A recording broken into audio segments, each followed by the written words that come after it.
Үзэгчтэй цагийн үр хөтөлбөр зочны ярилцлагын цагаар үргэлжлэн хүрч байна. Тэгэхээр өнөөдрийн зочноор Монголын социал-демократ Монголын эмэгтэйчүүдийн холбооны шинэ ерөнхийлөгч Улсын их хурлын гишүүн Өөрийн Туяа оролцож байна. Тэгэхээр та бол одоо Монголын энэ социал-демократ Монголын эмэгтэйчүүдийн холбооны шинэ ерөнхийлөгчөөр сонгогдлоо. Тэгэхээр өнөөдрийн яг энэ их хурл ер нь ямар онцлогтой болж байна вэ? За баярлалаа. Тэгэхээр өнөөдрийн Монгол Ардын намын дэргэдэх социал-демократ Монголын эмэгтэйчүүдийн холбоо ээлжид бус их хурлаа намынхаа дүрм, холбооныхоо дүрм заасан заалтын дагуу шинэ удирдлага бүрэлдэхүүнийг бүрдүүлэхээр болсон хурлаа хийлээ. За энэ хуралд бол миний хувьд ерөнхийлөгчид, холбооны ерөнхийлөгчид нэр дэвшиж өөрийн бодлого, стратегийг танилцууллаа.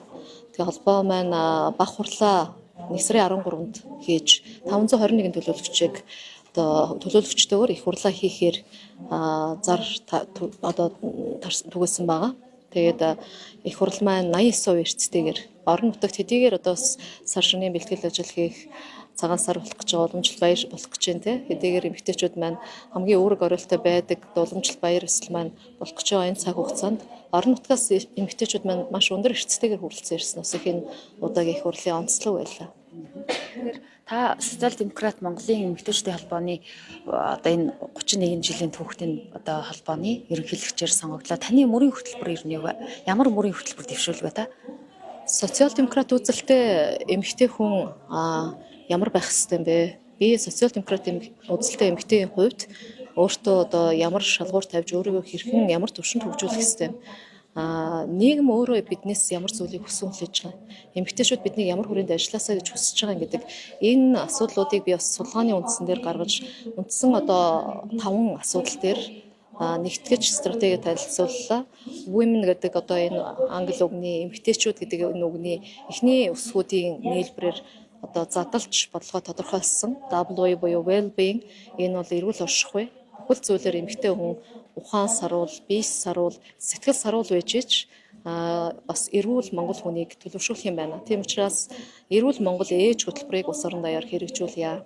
Тэгэхээр зөвхөн биеийн эрүүл мэндийн асуудал биш, сэтгэлийн эрүүл мэнд, биеийн эрүүл мэнд, оюуны эрүүл мэндийг хамтдан авч үзэх ёстой байна гэдэг энэ асуудлыг хүндэд тавьсан. За хоёр дахьт нь opportunities буюу боломжууд. Тэгэхээр энэ боломж бол хүн болгонд тэгш боломжийг бий болгохын төлөө ажиллана.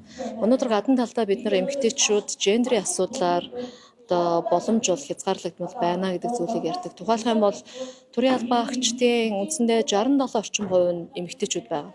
Гэтэл төрийн захиргааны хувьд эрхэлсэн түвшинлээс дээш зэрэгтэй нийт албан агчдын 26 орчим хувь нь эмэгтэйчүүд байна. Тэгэхээр гүйцэтгэх түвшинд илүү оролцоотой байгаа эмэгтэйчүүдийн оролцоо нэмэгдүүл ямар эерэг үр дүн гардаг юм бэ гэдэг олон улсын санхүүгийн байгууллагууд жишээлбэл өөрсдийн жишээн дээр гаргасан байна. Олон улсын санхүүгийн байгууллагууд жишээлбэл тузын гишүүнээ буюу бордын гишүүнээ эрэгтэй эмэгтэй хүүсийн тэнцвэртэй байдлыг хангахад өмнөх байснаас илүү борлуулалтын орлого үр ашиг 20% нэмэгдсэн гэдэг ийм судалгаа гаргадаг дунджаар. Хэрвээ эмэгтэйчүүдийн тоо илүү өндөр байгаа үед бол борлуулалтын орлогоос гадна үр ашигаа дахин 20%-аар нэмэгдүүлэх ийм боломж байна гэсэн ийм судалгаануудыг олон улсын байгууллагууд хийсэн мэт. Тийм учраас өнөөдөр нийгэмд гүйцэтгэх засаглал, гүйцэтгэх удирдлагаас илүү шийдвэр гаргах түвшинд эмэгтэйчүүдийн оролцоо чухал байна гэдгийг онцолж энэ эмэгтэйчүүдтэй тэгш боломж олохын төлөө нэгдүгээрт ажиллая гэж мянган гишүүд бидний ард өөрсдийн хүч хөдөлмөрөө зориулж яваа, нээж илрүүлээгүй, ил гарч явдаггүй, хийсэн бүтээснээ магтан дуулж ярьдаггүй эмэгтэйчүүдийн хүч хөдөлмөрийг үнэн бодиттой үнэлэх ёстой гэдэг дээр боломжуудыг гаргана гэдэг ийм бодлого төвшүүлж намын учрал даргын мөрийн хөтөлбөр санаачлагад орж байгаа. Эмэгтэйчүүдийн академи байгуулах санаачлагыг тусгаж бодлого болгож оруулсан байна. За дөрөв дэх асуудал бол энтерпренеур, өөрөөр хэлбэл шинэ бүтээл оновчтой санал. Тэгэхээр эмэгтэйчүүд социал-демократ үзэлтэй эмэгтэй хүн болгон бүтээлч сэтгэлгээтэй байя, бүтээлч хандлагатай байя, шинийг санаачилдаг бай, эрэлхийлдэг бай. Тэгэхээр энэ хүрээндээ бол бүтээлч сарна хөдөлгөөнийг өрнүүлнэ гэж. За тав дахь бодлого бол national issues буюу values буюу үндэсний асуудлууд, үндэсний цэний асуудлуудыг авч үзэж байгаа. За энэ бол үндэсний үнэт зүйлс гэдэг бол ерөөсөө л эх оронч үзэлсэн юм аа.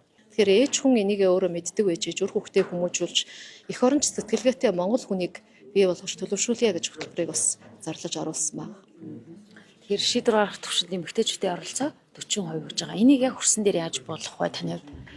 Өнөөдөр үе үеийн парламентын удирдлагууд, за үе үеийн эмэгтэй гишүүд мөн манай нам ууган намын хувьд манай намын дэргэдэх эмэгтэйчүүдийн байгууллага манлайл гарган оролцож энэ улс төрийн намуудын тухай хуульд өөрчлөлт оруулах эмэгтэйчүүдийн квотын асуудлыг нэмэгдүүлэх тал дээр бүхий санаачлалуудыг гаргаж ажилласан байдаг. 20% ч тэр 30% ч тэр 40% ч тэр квот байгаа энэ цаг хугацаанд зөвхөн тооны төлөө биш энд хүлээн зөвшөөрөгдөх эмэгтэйчүүдийг нээж илрүүлж олж гаргаж энэ улс төрийн үйл ажиллагаанд идэвхтэй оролцуулах энэ боломжийг олох нэгдэж ажиллах боломжийг олгохдоо байгаа гэж харж байгаа.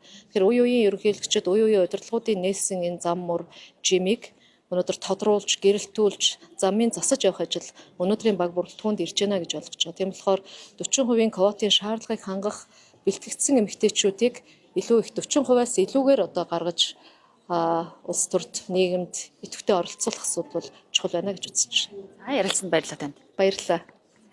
Зэрэгтэй би та бүхэнд цагийн үр төлбөрийнхээ зочны ярилцлагын цагаар социал-демократ Монголын эмэгтэйчүүдийн холбооны шинэ ерөнхийлөгч улсын их хурлын гишүүн Үрийн Туяатай ярилцаж хүргэлээ.